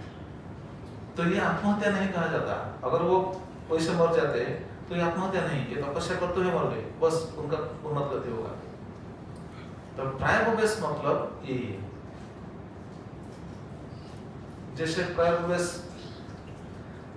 के व्रत को लेकर वैसे भी और एक भक्त प्रायोपवेश कर रहे थे। कौन? परीक्षित महाराज। परीक्षित महाराज भी प्रायोपवेश कर रहे थे, मतलब मैं भगवान का कथा सुनते अपने शरीर को छोड़ूंगा, बस लास्ट सांस तक मैं भगवान की कथा ही सुनूंगा। ये प्रायोपवेश। और प्रायोपवेश का दूसरा सिद्धांत है, मतलब मरते समय तक अन्न जल बिल्कुल स्वीकार न करना, यह प्रायोपवेश। मतलब उपवास करना है कितने समय तक? मरने तक। उपवास करते हुए, भगवान का चिंतन करते हुए, जैसे परीक्षित महाराज भगवान का कथा सुनते हुए वैसे ही शरीर छोड़े थे। परीक्षित महाराज जब भगवान की कथा सुन रहे थे, श्रीमद् भागवतम कथा सुन रहे थे सुखदेव गोस्वामी के श्रीमुख से, क्या खाए थे मालूम है? कितने समय सुन रहे थे उस समय? पता है किसको? 7 दिन सुन रहे थे। 7 दिन जो सुन रहे थे, अच्छा 7 दिन तो सुन रहे थे, उनका मील टाइम कौन सा टाइम था? 2 टाइम तो खाना चाहिए ना। कौन कौन समय खाते थे मालूम? बिल्कुल नहीं खाते थे, बिल्कुल नहीं खाते थे, नहीं पीते थे और नहीं सोते थे। 7 दिन मतलब 24/7 तो बिल्कुल सुखदेव गोस्वामी भगवान की कथा कह रहे थे। और परीक्षित महाराज, सिर्फ परीक्षित महाराज नहीं, वो सभा में जितने भी मुनि ऋषि सब सुन रहे थे। 7 दिन तक लगातार भगवान की कथा सुनते रहे, बस खाना पीना सोना कुछ भी नहीं। लेकिन दृढ़ संकल्प किनका था? परीक्षित महाराज का, कि मैं ये सुनते हुए प्राण त्याग दूंगा। तो ऐसा सोचते हुए परीक्षित महाराज वहां बैठे थे। इसलिए मुनि लोग जो आए थे वहां, क्यों आए थे मालूम है? परीक्षित महाराज तो प्राण त्यागने के लिए तो वहां बैठते, लेकिन मुनि लोग इतना मुनि यहाँ क्यों इकट्ठे हो गए? कि तो पीछे हमारा दीवार, क्या बोलते हैं, जो दीवार पे जो तस्वीर है, देखिए सुखदेव गोस्वामी आ रहे हैं, उनसे परीक्षित महाराज मिल रहे हैं। तो परीक्षित महाराज तो अकेले थे, सुखदेव गोस्वामी तो अकेले हैं। लेकिन जब भागवत कथा हुआ था, भागवत कथा समय कितने मुनि ऋषि साधु संत लोग आ गए। कहाँ से? इधर से। क्यों आए? इसका उत्तर क्या हो सकता है? क्यों आए? अच्छा, ये सोचते हुए। और क्या हो सकता है? ये एक बात है। और क्या? अच्छा, भगवत कथा सुनने के लिए ये 2 कारण। और क्या? आत्म साक्षात्कार करने के लिए 3 कारण। और क्या? आप जो बोले ठीक है। हाँ, और क्या? जब सुखदेव भगवान गए कथा सुनने के लिए, तो वहाँ कुछ ना कुछ होने वाला है, बारात में आने वाले हैं, संत आने वाले हैं, इसलिए ठीक है। और 4 कारण हो गया। मन की शांति के लिए। सब लोग तो सब लोग तो शांति पाते हैं। नहीं, मेरा कहने का तात्पर्य वहां क्यों इकट्ठे हुए थे? परीक्षित महाराज को जो भगवान की कथा सुनाने वाले थे सुखदेव गोस्वामी, वो तो परीक्षित महाराज तो सुखदेव गोस्वामी को बाद में मिले, लेकिन परीक्षित महाराज को देखने के लिए बहुत सारे मुनि लोग आ गए थे। भागवतम का सिद्धांत क्यों आए थे? 7 दिन के बाद मर जाएगा, मरने दीजिए उनको, वहां आना क्या जरूरत है? साधुसंग करने के लिए। अच्छा, उनको पता था क्या सुखदेव गोस्वामी यहाँ आएंगे? उनको तो पता नहीं था सुखदेव गोस्वामी आएंगे, ये होगा, भागवत कथा होगा, ये तो पता नहीं था।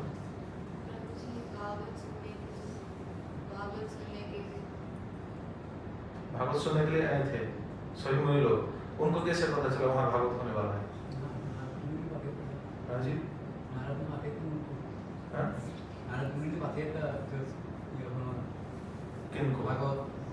किनको? अच्छा, सभी मुनि लोग को बताया था। डर जाकर सभी लोग बताए, चलो चलो भागवत होने वाले, चलो भागवत होने वाले हैं, कानू वाले में चलो भागवत होने वाला है, ऐसा बोलते हुए नहीं, ये भी नहीं है। दिन के बाद उसका जो जहाँ त्याग करेगा तो उसका तो अनाउंस हो गया, तो इस तरह वही जैसा ध्यान रखने का वो भी। अच्छा, ये बात सही है। और भी ये थोड़ा करीब है, ये जो आंसर है ये करीब है, तो सही आंसर का ये करीब बात है। और क्या हो सकता है? करीब बात है, ये सही बात है। तो क्यों आए थे? मुनि लोग ये सोच रहे हैं कि देखो ये परीक्षित महाराज को भगवान ने खुद जीवन दान दिया था। आज हम उसी सत्र में बोल रहे थे, परीक्षित महाराज को भगवान जीवन दान दिया था। कब दिया था? जब वो मातृगर्भ में थे, उनके माता की गर्भ में थे, उसी समय भगवान ने उनको उनकी माता के गर्भ में उनका जीवन दान दिया था। मतलब जब अश्वत्थामा ने ब्रह्मास्त्र प्रेरण किया था, अश्वत्थामा की ब्रह्मास्त्र से परीक्षित महाराज का शरीर बिल्कुल नष्ट हो गया था, है कि नहीं? भागवत में ऐसा वर्णन है।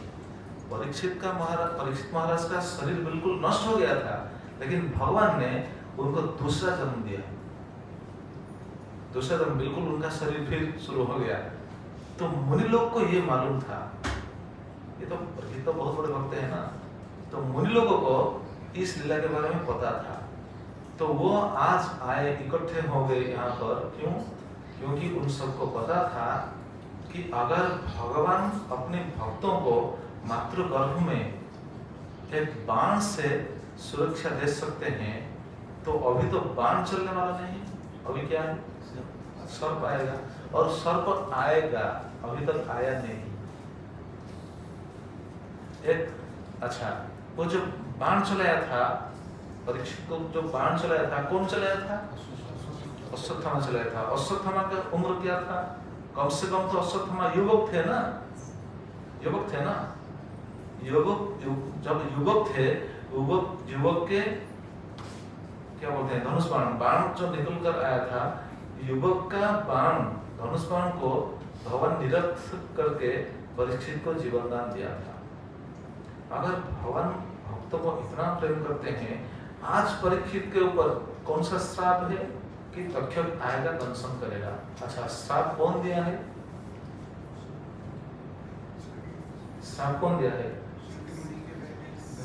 सिंगी, समीक मुनि के बेटा जो सिंगी। अच्छा, सिंगी का उम्र क्या था? वो बालक है, सिंगी बालक है। तो देखिए, मुनि लोग को सब पता है, इसलिए मुनि लोग यहाँ इकट्ठे हो गए थे। तो मुनि लोग को सब पता था कि अगर अश्वत्थामा के बाण से भगवान परीक्षित को सुरक्षित कर दिए, जीवन दे दिए, तो आज तो एक छोटा सा बालक है ना, बालक श्राप दे दिया। ठीक है, ब्राह्मण का श्राप तो जरूर वो तो फलवती होगा। तो चलो देखें भगवान उनको कैसे सुरक्षा देते हैं।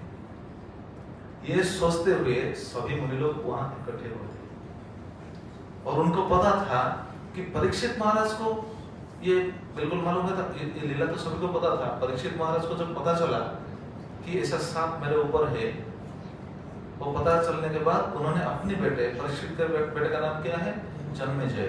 जन्मेजय को राज सिंहासन पर उनका अभिषेक कार्य संपन्न करके वो संसार छोड़कर चले गए। और वो ऐसा सोचकर गए थे। क्या ये बात को हम बता रहे हैं, प्रायोपवेश मतलब अन्न जल बिल्कुल कुछ भी स्पर्श नहीं करूंगा जब तक ये शरीर छूट ना जाए। तो ये प्रायोपवेश का क्या बोलते हैं, संकल्प लेकर वो गए थे। और सुखदेव गोस्वामी को जब मिले, उसी संकल्प को लेकर ही भगवान की कथा सुन रहे थे। ठीक है, तो उसी तरह इंद्रदेव महाराज भी संकल्प करके प्रायोपवेश विधिना, मतलब वो सोच रहे ऐसा, प्रायोपवेश विधिना चिंतन नीलमाधवम, नीलमाधव को चिंतन करते हुए मैं ऐसा प्रायोपवेश करके अपने शरीर को छोड़ दूंगा। हाँ, ये बात मैं बता रहा था। अगर प्रायोपवेश में कोई भी भक्त अपने शरीर को त्यागता है तो ये आत्महत्या नहीं कहलाता है। ये आत्महत्या नहीं कहलाता है कि वो शरीर को क्या बोलते हैं, सार्थक कर दिया है, ऐसा माना जाता है। तो इंद्रदेव महाराज ऐसे ही विचार से वो नारद मुनि को ये बात बता रहे हैं। आयु शेषं करिष्यामि सफलम क्षेत्र संस्थिता, मेरा आयु को मैं शेष कर दूंगा, मतलब वो पूरा बिल्कुल लास्ट तक जाऊँ, सब छोड़ दूंगा। यहाँ रहकर भगवान का नीलमाधव को स्मरण करते हुए अपने शरीर को त्याग दूंगा और सफल हो जाऊंगा, मैं सफल हो जाऊंगा। ये तो सही बात है। भगवान को सोचते हुए, भगवान को याद करते हुए, स्मरण करते हुए अगर कोई शरीर त्यागता है तो उनका जीवन तो सफल हो गया। स्वयं भगवान तो अपने मुख से ये बात बता रहे हैं भगवद्गीता में, बताएं कि नहीं? कौन से श्लोक में बताए? अंतकाले च मामेव स्मरण मुक्त्वा कलेवरम जब प्रयाति समभावं जाति नास्त्यत्र संशय। अगर कोई अंत काल में शरीर छोड़ने के समय अगर मुझे याद करके, मुझे स्मरण करते हुए अपने शरीर को त्यागता है तो वो मेरा भाव को प्राप्त होता है, इसमें कोई संशय नहीं। तो हम खुद बताते हैं कौन से अध्याय में, कौन से चैप्टर में? चैप्टर 8 चैप्टर में खुद बताते हैं। तो ये इंद्रद्युम्न महाराज का ऐसा भाव है। वो सोच रहे मैं ऐसा शरीर छोड़ दूंगा, आप वापस चले जाइए अवंतीपुर और अवंतीनगर और मेरे बेटे को आप वहाँ राजा बनवाइए, उनका अभिषेक कार्य कीजिए, मैं अब नहीं जाऊंगा। तो जब ऐसा स्थिति उनका था, वो ऐसा सोच में रहे थे और नारद मुनि को ऐसा निवेदन कर रहे थे, उसी समय नारद मुनि ने फिर इंद्रद्युम्न महाराज को आश्वासन दिया। बहुत सुंदर कथा होता है। क्या होता है? जो बात नारद मुनि को बिल्कुल मालूम था, और नारद मुनि ये सब बात बताए, वो कहाँ से सुने थे? वो ब्रह्मा से सुने थे। ब्रह्मा जी से उनको पता था, ब्रह्मा जी ने उनको बताया था कि आगे क्या होने वाला है। इसीलिए आप जरा सोचिए पहले से क्या हुआ था। नारद मुनि जब आए थे इंद्रद्युम्न महाराज को मिलने के लिए, वो इंद्रद्युम्न महाराज को बोले थे कि नहीं कि आपकी महिमा के बारे में मुझे पता था, मैं इसलिए आपके दर्शन करने के लिए आया हूँ। वो बोले थे कि नहीं? याद है ना? नारद मुनि कहाँ गए थे? बद्रीनाथ को दर्शन करने के लिए गए थे, बद्रिकाश्रम गए थे। लेकिन वहां जब इंद्रद्युम्न महाराज के बारे में उनको पता चला, दर्शन करने के लिए वो आ गए। तो मतलब इंद्रद्युम्न महाराज के बारे में उनको पहले ब्रह्मा जी से कुछ पता चला था। क्या पता चला था? अब ये बात वो बोल रहे हैं। ब्रह्मा जी उनको जो जो बोले थे ये सब बात वो बोल रहे हैं। अब क्या होता है? अभी इंद्रद्युम्न महाराज को सांत्वना देते हुए नारद मुनि खुद बताते हैं, देखो ऐसा सोचना ठीक नहीं है। क्यों? अगर आप सोचिए, अगर इंद्रद्युम्न महाराज ऐसा प्रायोपवेश में बैठते हुए अगर अपने शरीर को त्याग दिए होते तो आज हमको जगन्नाथ बलदेव सुभद्रा दिखाई देते हैं क्या? हमको देखने के लिए मिलता क्या? नहीं मिलता ना। तो ये कैसे होने वाला था? ये तो होने वाला नहीं था। इसीलिए नारद मुनि ने उनको समझाया, बोला नहीं ऐसा होना नहीं चाहिए। क्या क्या होने वाला है मुझे मालूम है, मुझे ब्रह्मा ने बताया था। इसीलिए एक काम करो, समझाया। नारद मुनि ने इंद्रद्युम्न को समझाया, देखो मैं ब्रह्मा से ये बात सुनकर आया हूँ कि आप ऐसे दर्शन करने के लिए अभिलाषी होकर आएंगे। सभी बात बता दिया नारद मुनि ने। जो बात भी मालूम था किसको? विश्ववसु को मालूम था। विश्ववसु को मालूम था जो बात, नारद मुनि को वो बात मालूम था। लेकिन विश्ववसु ने, हमने उस दिन भी बताया था, विश्ववसु ने विद्यापति को मना किया था ये बात राजा को नहीं बताओगे। मना किया था उस दिन, मैंने कहा था ना, शास्त्र में वर्णन है। तो जो बात विश्ववसु को पता था वो बात ही जो विद्यापति ने इंद्रद्युम्न को नहीं बताया था, अभी वो बात नारद मुनि ने बता रहे हैं जो ब्रह्मा से कहा था। तो बोल रहे हैं देखो ऐसा क्या बोलते हैं, प्रोफेसी हिंदी में क्या होगा? भविष्यवाणी। प्रोफेसी भविष्यवाणी का ऐसा भविष्यवाणी मतलब वो जो भविष्यवाणी बता दिया ऐसा ऐसा होगा, होने वाला है। मैं ये सुनकर आया हूँ कि इंद्रद्युम्न महाराज जाएंगे, दर्शन अभिलाषी होकर जाएंगे, लेकिन जब विद्यापति दर्शन करेंगे नीलमाधव उसी समय से अंतर्हित हो जाएंगे। और जब इंद्रद्युम्न महाराज जाएंगे तो इंद्रद्युम्न महाराज को दर्शन नहीं मिलेगा। ये बात ब्रह्मा जी मुझे बताया था, सुनो, धैर्य धरो, धैर्य धारण करो, ऐसा होने वाला है। क्या क्या होने वाला है जो होता है। और मुझे ब्रह्मा जी ने बताया था कि इंद्रद्युम्न महाराज ने वहां 1000 अश्वमेध यज्ञ करेंगे। अभी किया नहीं, देखो अभी किया नहीं, वो होता है। नारद मुनि ने बताया कि ब्रह्मा जी ने ऐसा कहा था। और यज्ञ पर पता है, यज्ञ पर भगवान आएंगे। हे महाराज, आप बिल्कुल धैर्य हरा मत होइए, आप धैर्य धारण कीजिए और आप एक काम कीजिए, 1 सहस्र अश्वमेध यज्ञ करने की कोशिश कीजिए, प्रयास कीजिए और आप यज्ञ कीजिए। मेरा ये जिम्मा है, मैं स्वयं भगवान को लेकर आऊंगा।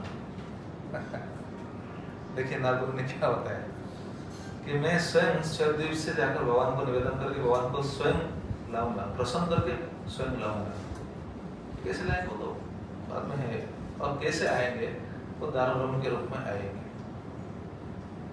वो दारुब्रह्म के रूप में ये 4 जो विग्रह है वो प्रतिष्ठा होंगे, ये जिम्मा मेरा है।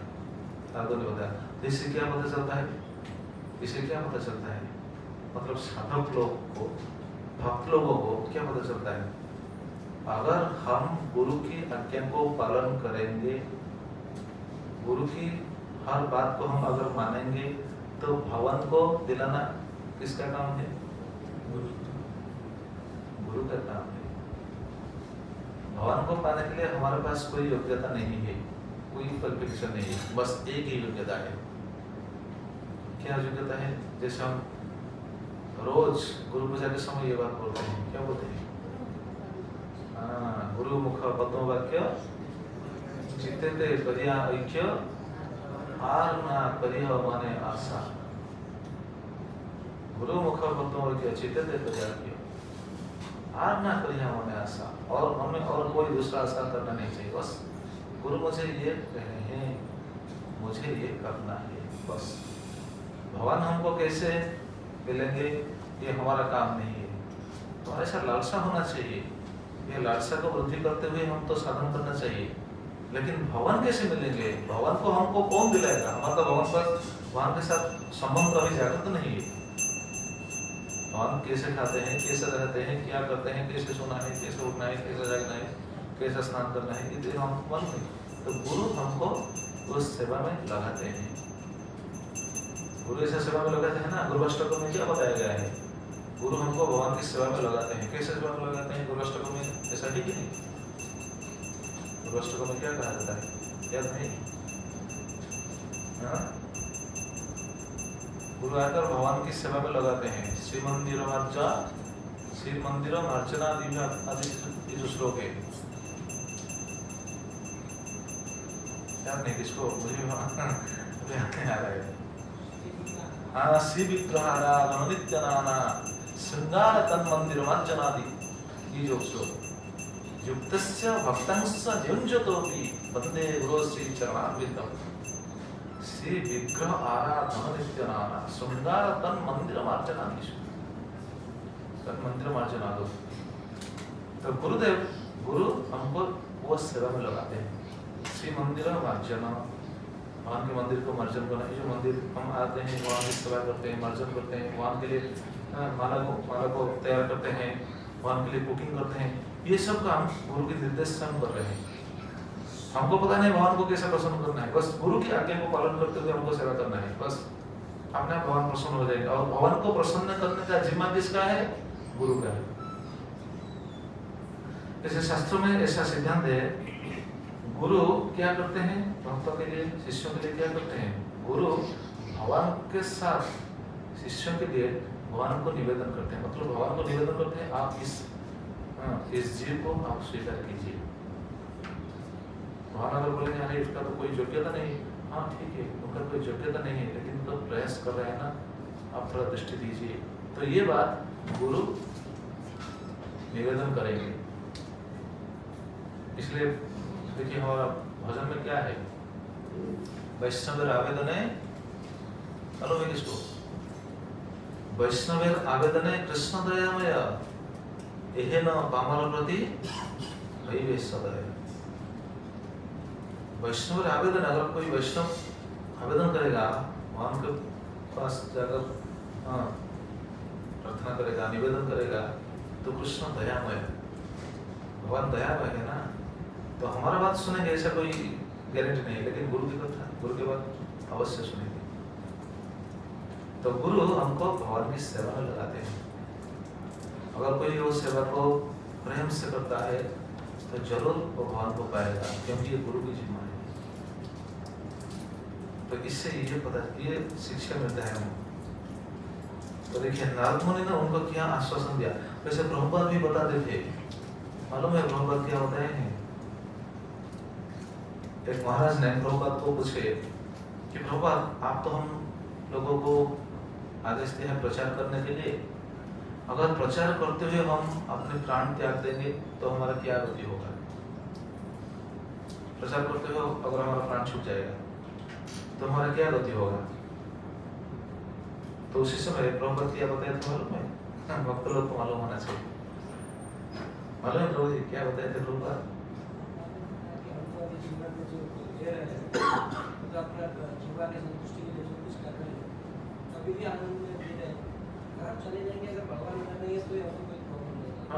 ये तो ये दूसरे लोग को बताया था। एक महाराज ने प्रभुपाद से पूछा, अगर हम प्रचार करते हुए, हम तो प्रचार करते हैं, आपने तो हमें जिम्मा दिया है, आपने तो हमें आदेश दिया है प्रचार करो प्रचार करो, हम तो प्रचार कर रहे हैं।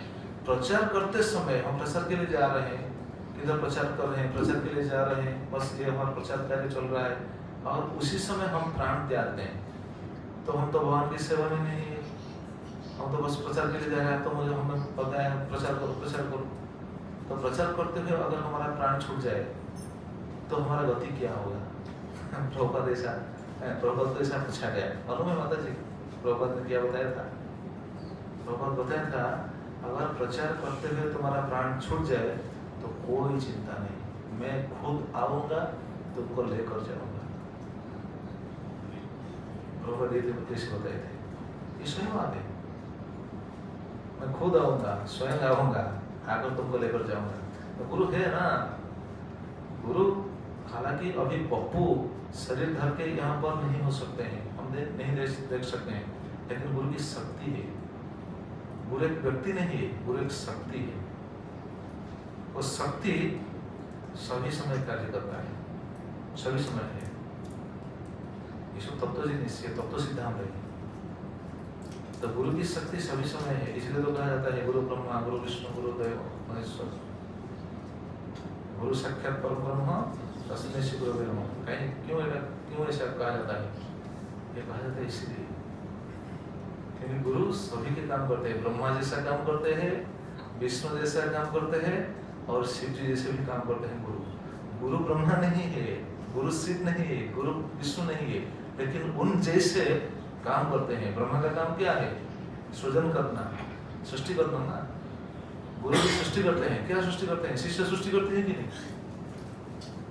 तो गुरु सृष्टि करते हैं, और सृष्टि करने का दूसरा अर्थ है शिष्य के अंदर भक्ति भाव सृष्टि करते हैं, इसलिए गुरु को ब्रह्मा कहा जाता है।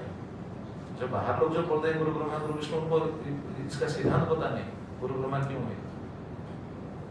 इसका सिद्धांत पता होना चाहिए ना। ये बात कौन बता रहा है? सभी को मालूम है। ये श्लोक जितने भी लोग हैं सनातन धर्मावलंबी में, जितने भी लोग हैं सभी को ये श्लोक मालूम है, लेकिन किसको मालूम है श्लोक कहाँ पे है, कौन ये श्लोक बताया है? मालूम है किसको? किसको ही मालूम नहीं। मालूम है माता जी? ये श्लोक स्वयं भगवान ने बताया,